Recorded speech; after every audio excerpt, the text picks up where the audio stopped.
Hello everyone, Zane here and welcome to the Final Fantasy XIV Blue Mage video.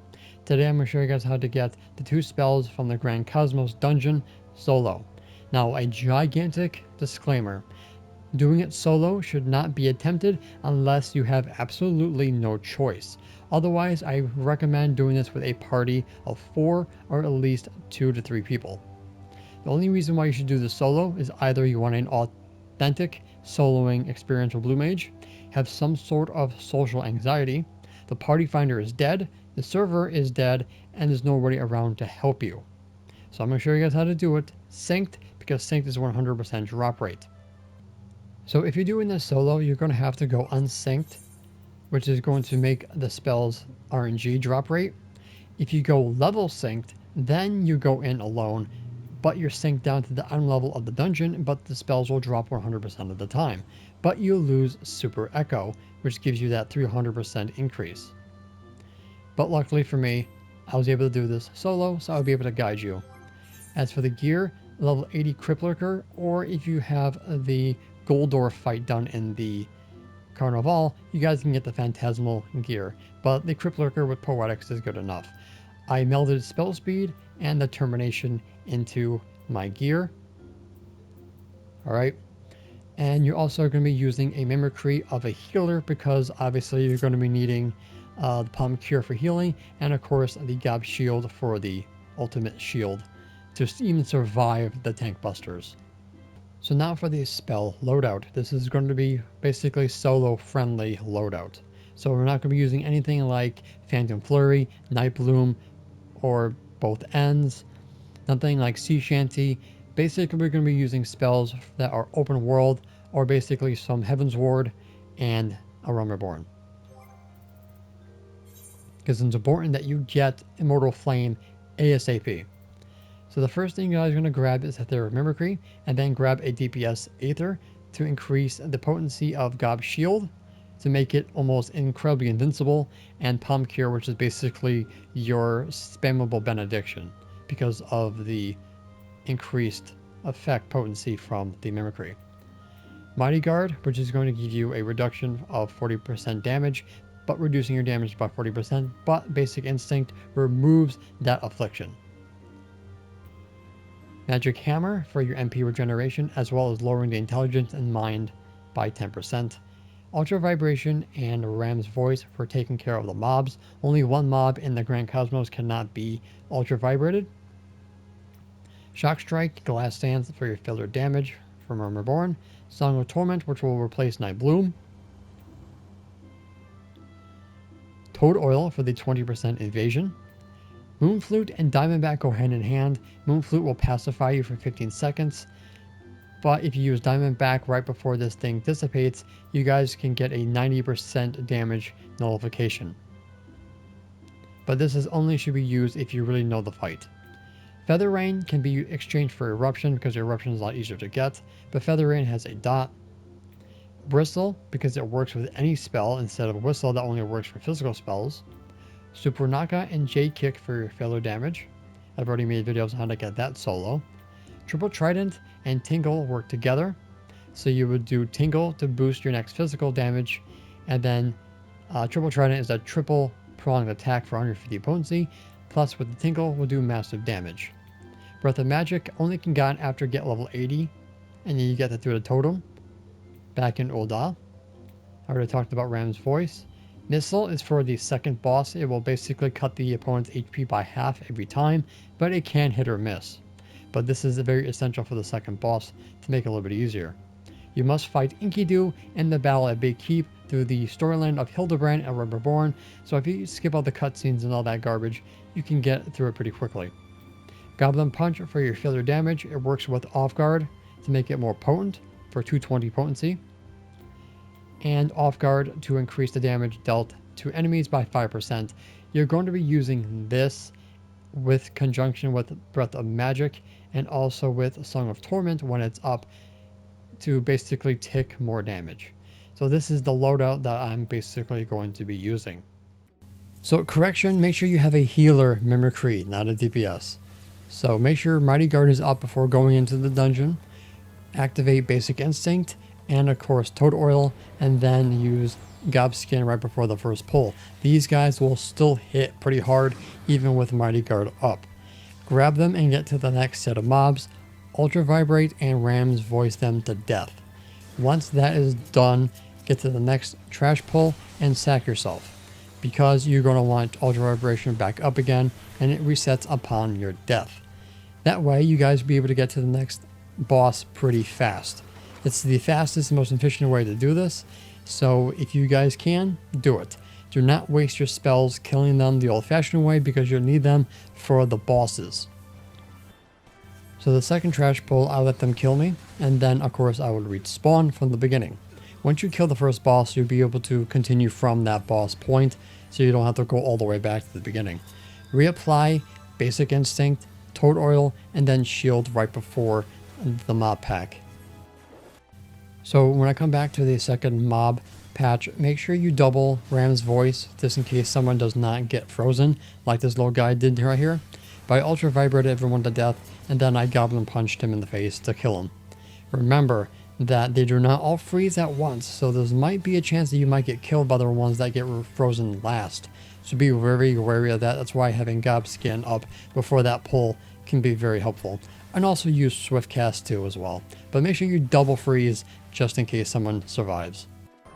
So the first fight with Becklug in his transformation state, you're going to make sure that you have your shield up, because he does a tank buster pretty early on. Make sure you use Off Guard, Bristle, activate Breath of Magic, Bristle, Song of Torment, and then use your OGCDs in between. If you cannot get the shield up in time, make sure you heal, because full HP can still survive tank busters and of course the stack marker. Also make sure that you do Tingle, then Bristle, then Triple Trident, otherwise Tingle will take the buff. So for the swish and flick mechanic, basically you want to stand in front of the puddle of the brush that hits first, wait for the next line brush to go by, and then get behind it, using the sonic boom, which I forgot to add, for your distance attack to basically dodge this mechanic, and do not get hit by these swirling ones, because you will get a Volt stack up, and that is going to hurt, especially when you're doing the stack marker. So I did not heal fully, but the stack marker did not kill me because I had the gob shield up, and then of course that AoE as well. The shield should eat it quite nicely. Make sure you're using Magic Hammer and of course Lucid Dreaming for your MP, and then follow up with another tank buster, again a full heal, and of course if you can't get the shield up. And I almost died because it took more HP than I thought it would. And then reapply your buffs with Bristle just like normal, another AoE, and basically everything will rinse and repeat. Just keep patient, keep your HP up, keep your shield up as much as possible, and you should have Becklug down in no time, and congratulations, you should have deep clean. So one more thing I want to mention, that further in the fight he will do a tank buster, stack marker, and then your personal AoE.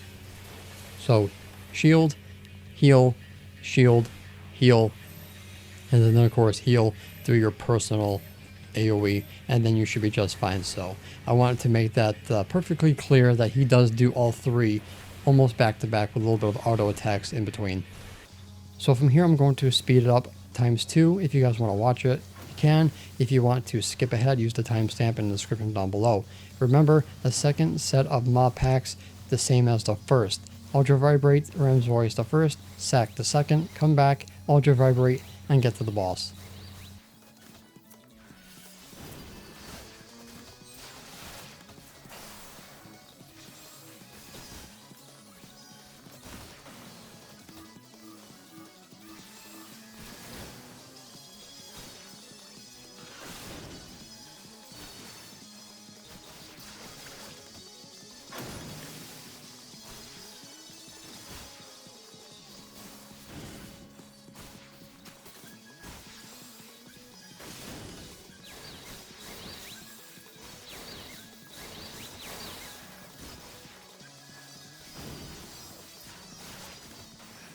So boss number 2 basically does a tank buster, some AoE, and then of course a mechanic where you have to get underneath her. Basically heal and shield through the tank buster and just spam missile as much as you can to get her down to very almost death. Then of course make sure you apply Breath of Magic and Song of Torment, heal after the buster, and then you're going to deal with her seed mechanic if you have not killed her by then. Pick up the seeds, put them in the dirt so they don't grow. For those that do grow, just make sure you just punch them to death, otherwise you get poison and slow. Other than that, she drops pretty quickly.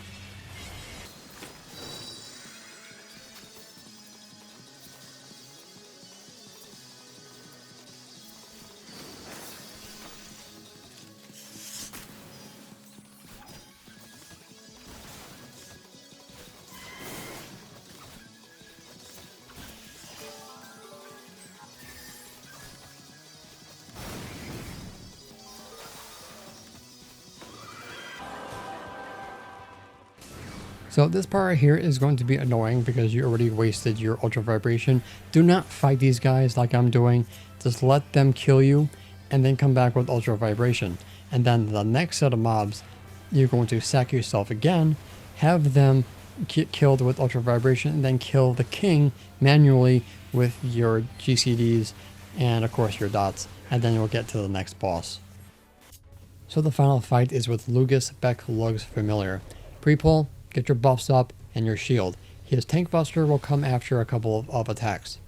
So pre-pull, bristle, pull with off guard, shock strike, breath of magic, bristle, song of torment, tingle, bristle, triple trident to get that damage, and of course using your OGCDs while the off guard is up.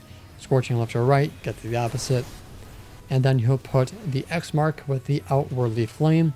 Make sure you get away from it and try not to burn the furniture. You need at least 2 pieces of furniture to pass on Mortal Flame.